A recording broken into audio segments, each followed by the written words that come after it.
Ibai inguruek, padurek edota urarekin lotura duten ekosistema guztiek bere izaera osatu eta ezaugarritzen dituzten hainbat elementu galdua dituzte eta hauetako batzuk kaltetu xamar ageri dira.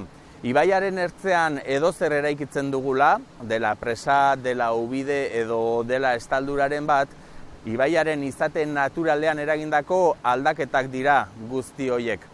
Orain arte, gure beharrizanetara aldatu dugu ibaiaren ingurune edo esparru naturala eta orain erronka kaltetze hori eten eta ahal den neurrian lehengo izaerara itzularaztea da.